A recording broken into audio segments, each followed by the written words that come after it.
प्यारे बच्चों, हम डबल रोटी या बिस्कुट खाते हैं। ये पौधे से परिष्कृत उत्पाद होते हैं और परिष्कृत उत्पाद तक के रूपांतरण में 3 प्रकार की आर्थिक क्रियाएं सम्मिलित होती हैं। ये होती हैं प्राथमिक, द्वितीयक और तृतीयक क्रियाएं। प्राथमिक क्रियाओं के अंतर्गत उन सभी क्रियाओं को शामिल करते हैं जिनका संबंध प्राकृतिक संसाधनों के उत्पादन और निष्कर्षण से होता है, जिसमें कृषि, मत्स्यन और संग्रहण इसके मुख्य उदाहरण होते हैं। द्वितीय क्रियाएं वे क्रियाएं होती हैं जो इन संसाधनों के प्रसंस्करण से संबंधित होती हैं, अर्थात इस्पात विनिर्माण, डबल रोटी पकाना, कपड़ा बुनना कुछ मुख्य उदाहरण हैं। और तृतीय क्रियाएं वे क्रियाएं होती हैं जो प्राथमिक और द्वितीय क्षेत्र को सेवा कार्यों का सहयोग प्रदान करती हैं, अर्थात यातायात, व्यापार, बैंकिंग, बीमा और विज्ञापन कुछ मुख्य उदाहरण हैं तृतीय क्रियाओं के। तो आज हम बात करेंगे कृषि, जो एक प्राथमिक क्रिया है। फसलों, फूलों, सब्जियों, फूलों को उगाना और पशुधन का पालन इसमें मुख्यतः शामिल होता है। विश्व में अगर हम देखें तो 50% लोग कृषि से संबंधित क्रियाओं में संलग्न रहते हैं और भारत की तो 2/3 जनसंख्या अब तक कृषि पर ही निर्भर रही है। अनुकूल स्थलाकृति, मृदा और जलवायु कृषि क्रियाकलाप के लिए अनिवार्य शर्त है। जिस भूमि पर फसलें उगाई जाती हैं उस भूमि को कृषिगत भूमि कहते हैं। अगर हम विश्व के मानचित्र को देखें तो हम पाते हैं कि विश्व के उन्हीं प्रदेशों में कृषि कार्य क्रियाकलाप संकेंद्रित हैं जहां फसल उगाने के लिए उपयुक्त कारक विद्यमान है। कृषि या खेती को एक तंत्र के रूप में देखा जा सकता है। इसके महत्वपूर्ण निवेश बीज, उर्वरक, मशीनरी और श्रमिक होते हैं। जुताई, बुआई, सिंचाई, निराई और कटाई कुछ महत्वपूर्ण क्रियाएं होती हैं और इस तंत्र से अंत में निर्गत के रूप में हमें फसल, ऊन, डेयरी और कुक्कुट उत्पाद प्राप्त होते हैं। भौगोलिक दशाओं, उत्पाद की मांग, श्रम और प्रौद्योगिकी के स्तर के आधार पर कृषि को हम मुख्यतः 2 प्रकारों में वर्गीकृत करते हैं। यह होती है निर्वाह कृषि और वाणिज्यिक कृषि। पहली कृषि है निर्वाह कृषि, अर्थात इस प्रकार की कृषि में कृषक परिवार की आवश्यकताएं को पूरा करने के लिए यह मुख्यतः किया जाता है। पारंपरिक रूप से कम उपज प्राप्त करने के लिए निम्न स्तरीय प्रौद्योगिकी और पारिवारिक श्रम का उपयोग इसमें किया जाता है। इस प्रकार की कृषि में भूमि के छोटे टुकड़ों पर आदिम कृषि औजारों जैसे लकड़ी के हल, डाओ और खुदाई करने वाली छड़ी या परिवार के समुदाय की श्रम की मदद से ही इस प्रकार की खेती की जाती है।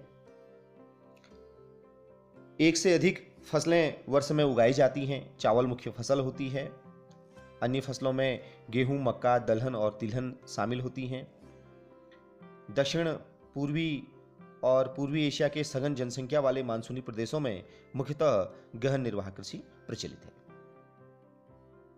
निर्वाह कृषि में ही एक प्रकार की कृषि और है जिसको हम आदिम निर्वाह कृषि कहते हैं, अर्थात जो पारंपरिक रूप से चली आ रही है, जिसमें मुख्य हैं स्थानांतरी कृषि और चलवासी पशुचारण। अब हम बात करते हैं स्थानांतरी कृषि की। अमेजन बेसिन के सघन वन क्षेत्रों, उष्णकटिबंधीय अफ्रीका, दक्षिण पूर्वी एशिया, उत्तर पूर्वी भारत के भागों में अगर देखें तो यहाँ पर भारी वर्षा और वनस्पति के तीव्र पुनर्जनन वाले क्षेत्र हैं। इन क्षेत्रों में वृक्षों को काटकर और जलाकर भूखंड को साफ किया जाता है।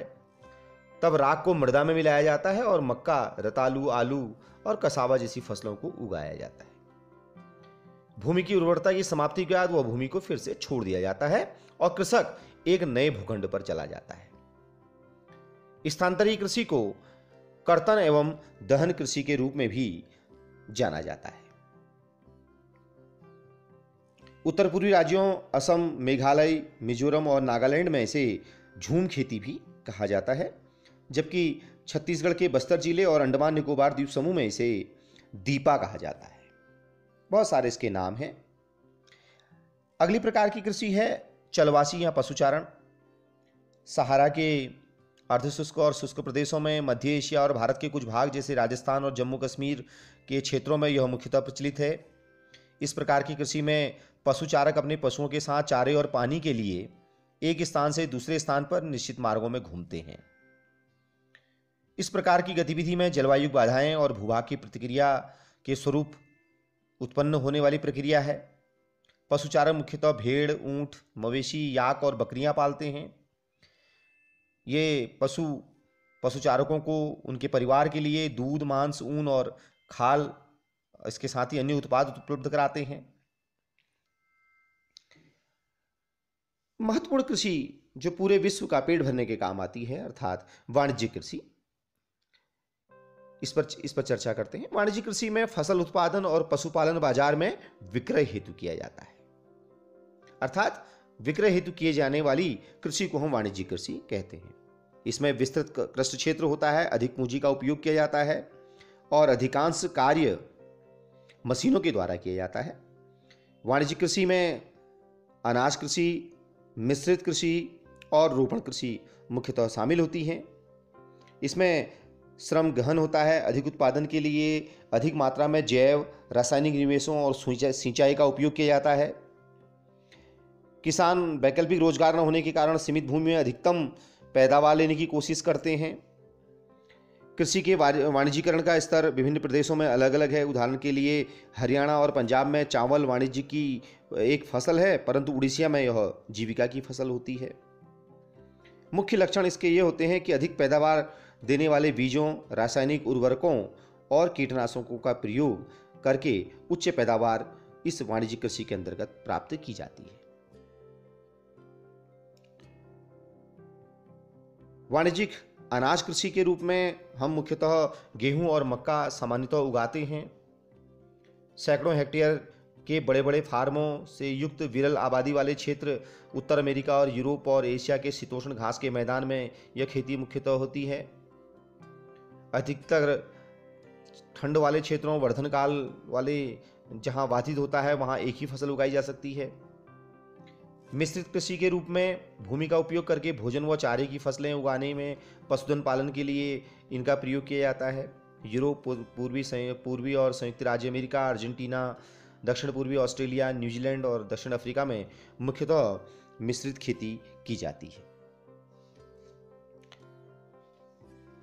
अगला है रोपण कृषि। यह एक वाणिज्यिक कृषि का ही एक प्रकार है। इसमें चाय, कहवा, काजू, रबड़, केला और कपास की एकल फसलें उगाई जाती हैं। इसमें बृहद पैमाने पर श्रम और पूंजी की आवश्यकता होती है।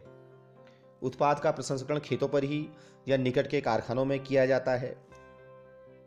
इस प्रकार की कृषि में परिवहन जाल एक विकास की अनिवार्यता होती है।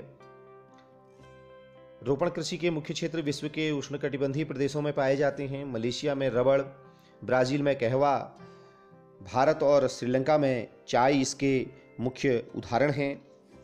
भारत में चाय, कॉफ़ी, रबड़, गन्ना, केला ये कुछ महत्वपूर्ण रोपण फसलें हैं। असम और उत्तरी बंगाल में चाय, कर्नाटक में कॉफ़ी वहाँ की मुख्य रोपण फसलें हैं।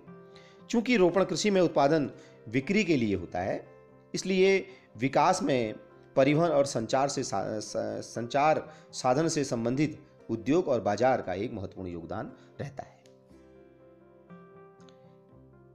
अगर हम अपने देश भारत की बात करें तो भारत की भौतिक विविधताओं और संस्कृतियों को बहुलताओं के संबंध में अध्ययन करें तो हमारे देश में विभिन्न प्रकार की कृषि पद्धतियां हैं।